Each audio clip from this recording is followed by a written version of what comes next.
is here, it's time for those nice warm pumpkin desserts. And I have one in mind that I've heard great things about. They're called pumpkin bars, and they're basically just a nice dessert item flavored with pumpkin. And that's perfect for October, November, December.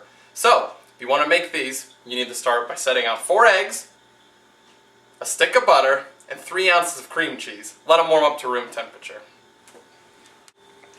Then you're going to need to preheat your oven to 350 degrees.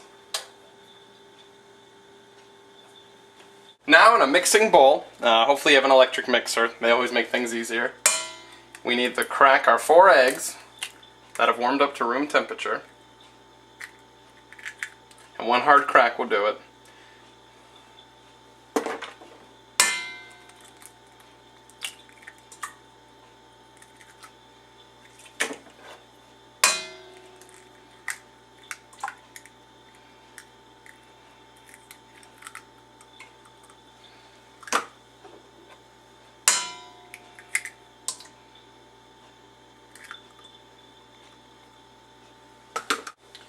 Then we need 1 2/3 cup white sugar.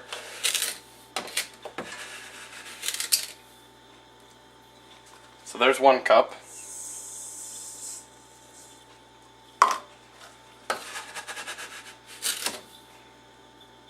There's your 2/3 cup.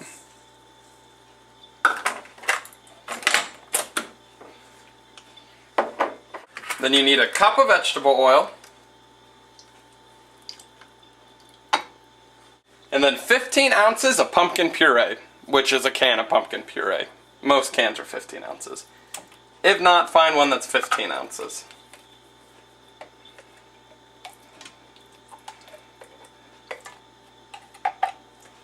And then I'm using an icing spatula to get most of it out.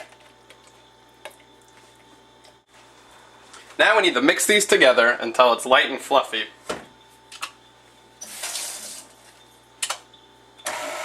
So start slow. Start slow so the mixture doesn't go everywhere.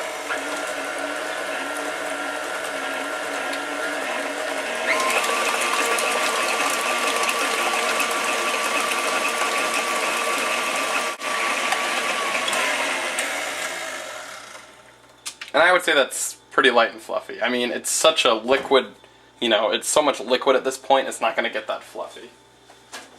Now in a separate bowl, we need to sift together 2 cups of flour. So make sure you got an even surface cup. And just shake your sifter to get it all sifted out. Okay, that's 1.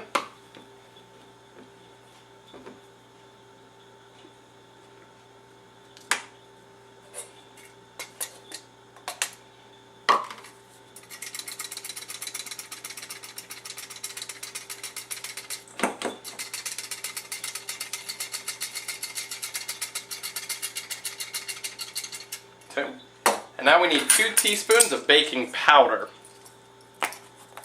We're going to use baking soda in a minute, but right now it's baking powder. So there's 1 teaspoon. Sift it.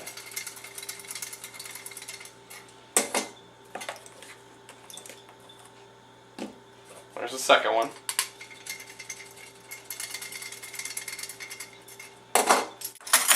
Now we need a teaspoon of baking soda. Okay, so sift a teaspoon of baking soda. We need a teaspoon of salt. I'm just going to use your typical kosher salt. Teaspoon of that. And then we need 2 teaspoons of ground cinnamon. So that's 1.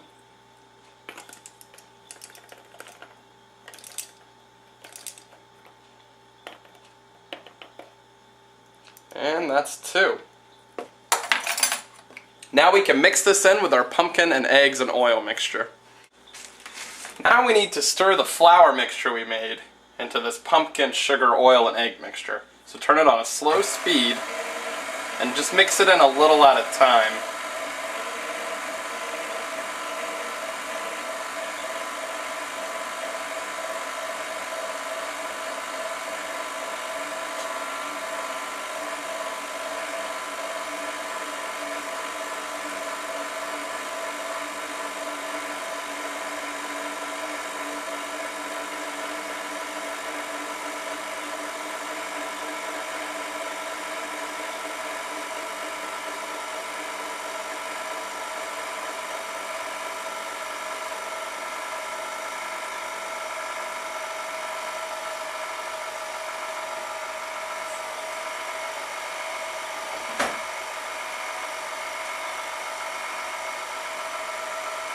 And you can stop it at a point, and this is a good technique I learned. Take an icing spatula and kind of just scoop down the sides. Make sure everything gets in there. It's pretty thoroughly mixed right now already. Doesn't need to go too much longer. You just want to make sure it's the whole thing's the same color and you've got really everything mixed together well.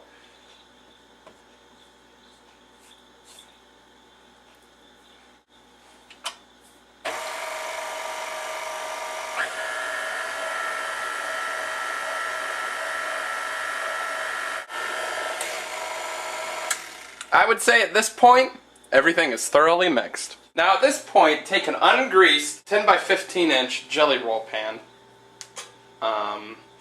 This one's 12 by 16. This one's a little too big, but it's close enough. And then what we gotta do is pour the batter into it. And I'll just try to kind of pour it so it goes evenly everywhere.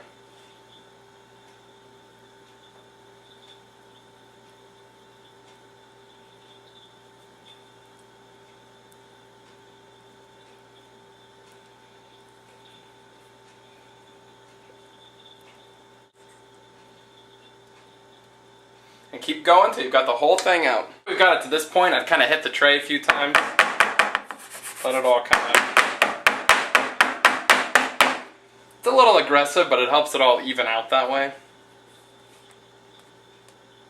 I would kind of just pour it around if you can too.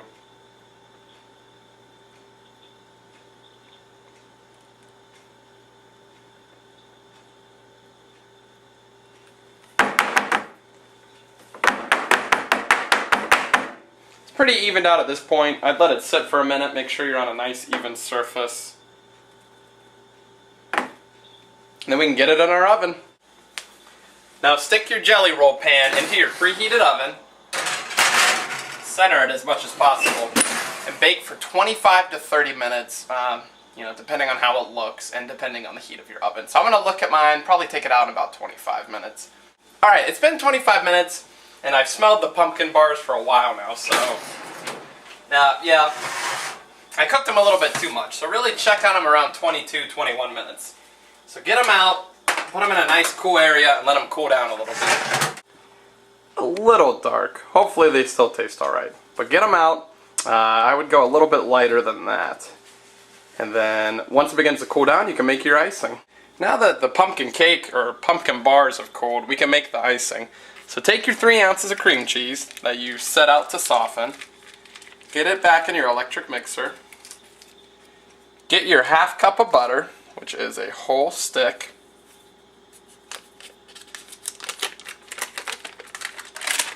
get that in there, and then cream them together. So that means at a high speed.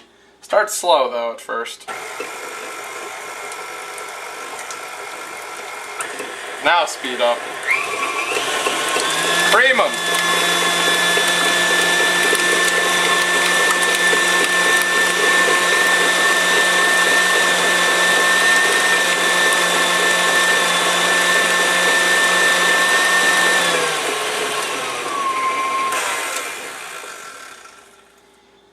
I would say those are pretty well creamed together. Now we can add our vanilla extract. Now we need to add a teaspoon of vanilla extract to this goodness. Take your teaspoon, take your vanilla extract, fill it up, pour it in. Mix it slow because you don't want to splash yourself with vanilla extract. Not that it would hurt or anything, or it might stain your clothing, but you don't want to get it out of the food because you're not sure how much you lost and it could mess up your recipe a little bit. So start slow.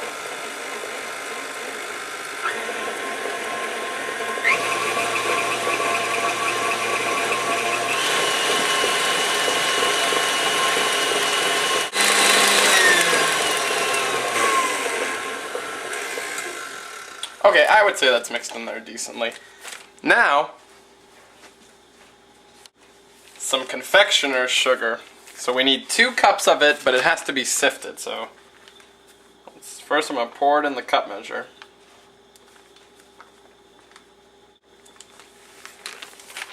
Take your sifter, get it over a small bowl, and just dump it in. Should go through pretty easy. Powdered sugar's already pretty powdered. Okay, it's 1 cup. Now we got to do the same with the second one.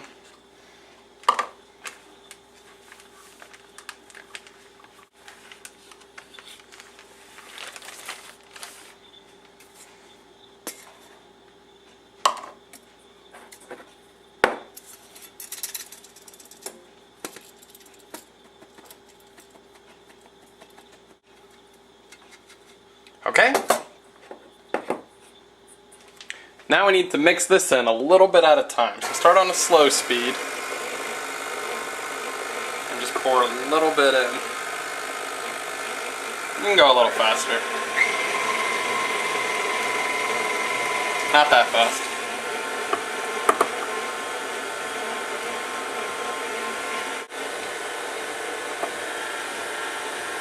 Just keep adding a little bit at a time until it's all in there. Okay? And then like before, and this is a good technique to do when mixing anything, take your icing spatula and scoop down the sides. Because at the top it was more of the butter with less of the confectioner sugar in it. So we want everything to mix really well. Then you can kind of knock off a lot of the sugar on here as well.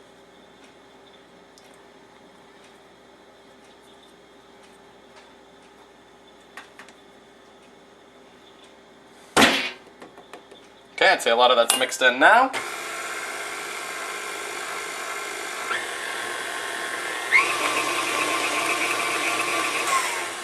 And you can slow it down and scrape more if you need to, which I recommend.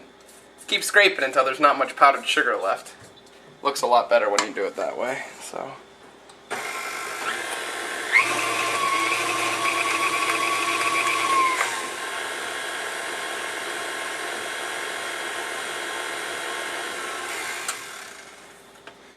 Butter, sugar, and cream cheese, and vanilla extract.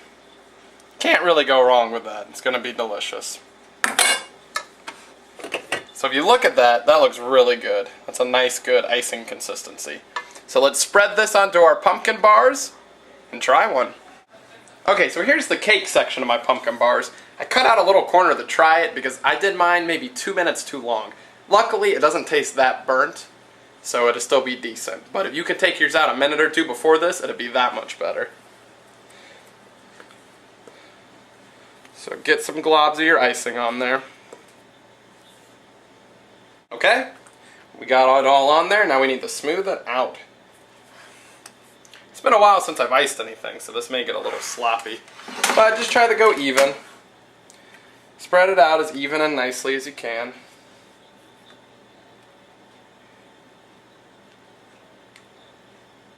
This is probably as good as it's going to get for me.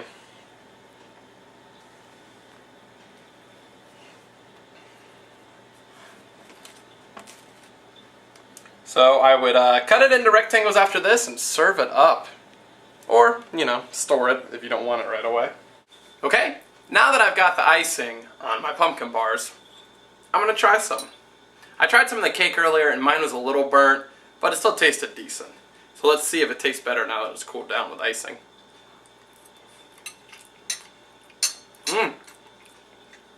Oh yeah, that's good. The icing is a good, just typical like cake icing. It's got some cream cheese in it, which is a nice variety and goes really well with the pumpkin cake underneath. The pumpkin cake's not bad. Like I said, I burnt mine a little bit, but you can't really tell once it cools down. So if you cook yours to a little lighter than mine was, you'll have no problem making a great dessert. So, you want a delicious pumpkin bar? Try it!